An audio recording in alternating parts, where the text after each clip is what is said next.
Okay, why did I have you do that? Particularly considering we've done it already together once as a group back at the beginning of the semester. You're all in different places now, right? When we did it the first time, we were together, we were sitting in a classroom, we all heard the same stuff, and it was stuff that we're hearing twice a week, every week. This time, you're all someplace else. You're maybe in your dorm rooms, you're maybe in the library, you might be in a coffee shop, you could be anywhere. And so all those places sound different. And if you want to be a sound designer, which is sort of post-production sound as opposed to a sound recordist, you really want to start getting used to listening to all the places you go, because every place sounds different.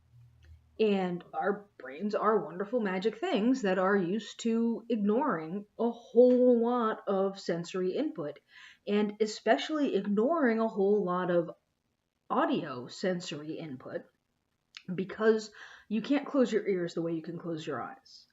So if your eyes are open, you see stuff, and you see stuff, right?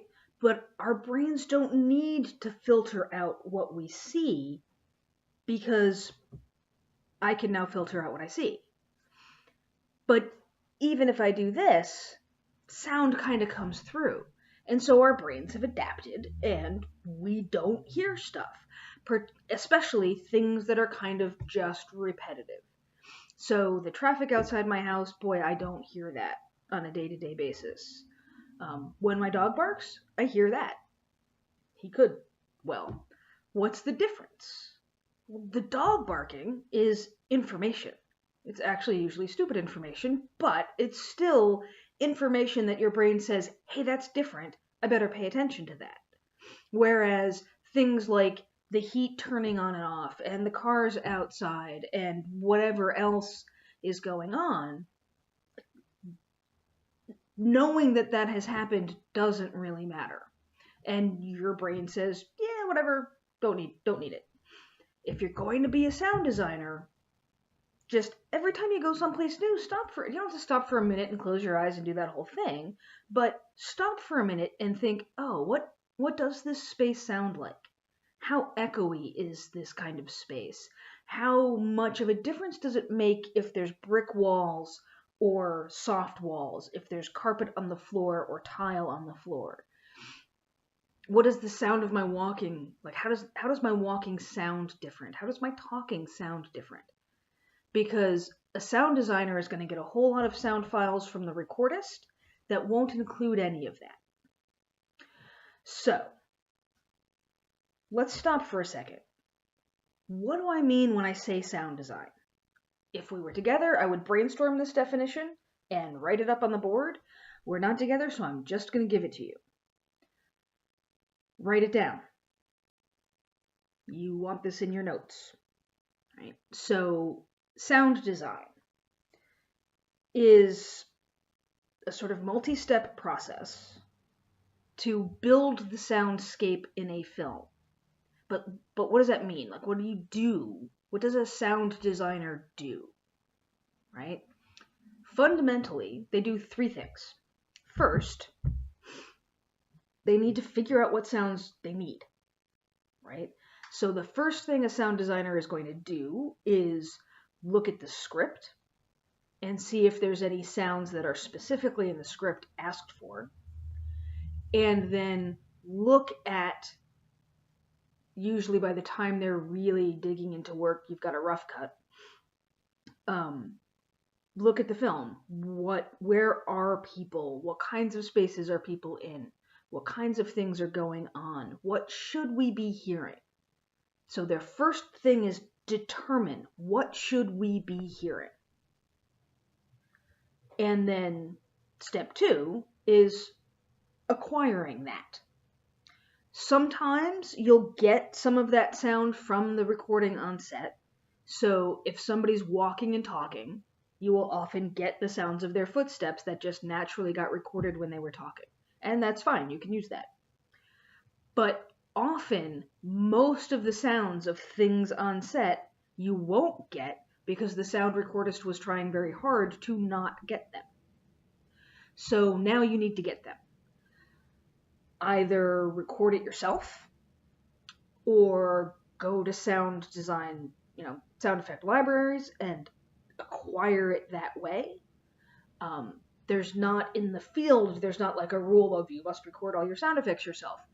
There's also very much not a rule that your sound effect has to be created using the objects that you see, if you know what I mean.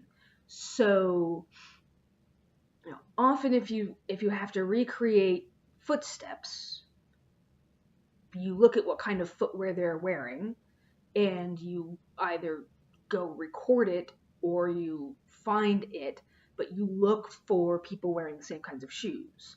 And if you went and did a search on a sound effects library for walking, you would get, any good sound effects library is going to include information like what kind of footwear they're wearing.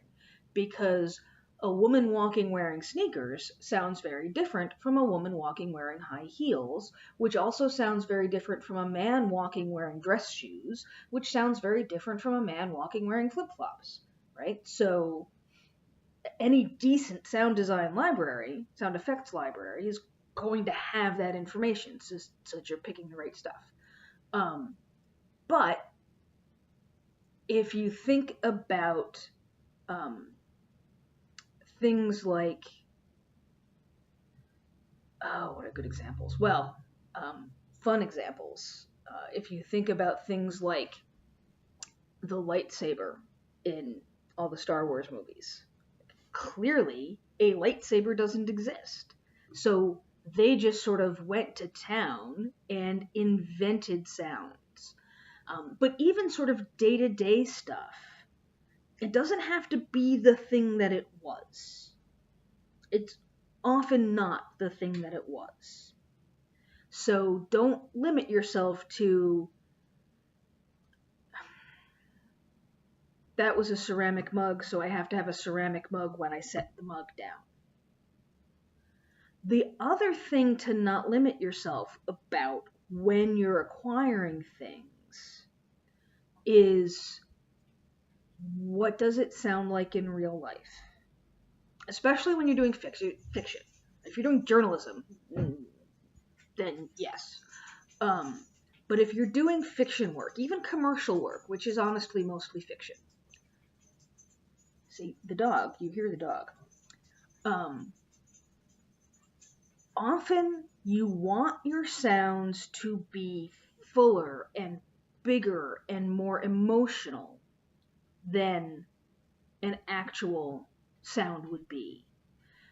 If you watch movies that have gunshots, which is not hard to watch, and which we're actually going to watch a little bit later, most gunshot sound effects are not just bang, one gun. They end up being really deeply layered, depending on what kind of sound you need it to make and what kind of emotional impact you need it to make. So when you're determining what sounds do you need, and then you're going through the steps of acquiring them, you might acquire more than one sound per thing you determined, right? Be creative. Go to town on this. So, 1, determine. 2, acquire. 3, mix. And this is sort of the really fun and creative part of post-production sound, is building that soundscape. Because even if you get one sound effect for every sound that happens, think back to, you just listened for a minute and made a list. You had a list. In that minute, there were lots of different sounds, and they all build upon each other. And there's the sound of my heater, and there's the sound of the bus that just went by, and there's the sound of my restless dog, and all that sort of stuff. So now as a sound designer, you layer it in. How much do you want to hear the traffic? When do you want to hear the traffic? How loud is the traffic relative to the heat? How loud is that traffic and the heat together relative to me? right? So that's where the art comes in. And that's what a sound designer does. They determine what you need, then they acquire all the bits and pieces, and then they mix it all together to paint a picture. If you want examples of good sound design, go back to Pixar. Animation generally, because there is no location sound recording for animation. So all the sound is sound design. But if you listen to a film like WALL-E, those guys are amazing. So if you want to be a sound designer, go watch WALL-E, and in fact, don't even watch WALL-E. Go wander around and listen to WALL-E, because you can in fact not watch it and get a whole lot of what's going on just because of what they did in sound design. So I'm going to stop there, and we'll pick up again in the next one.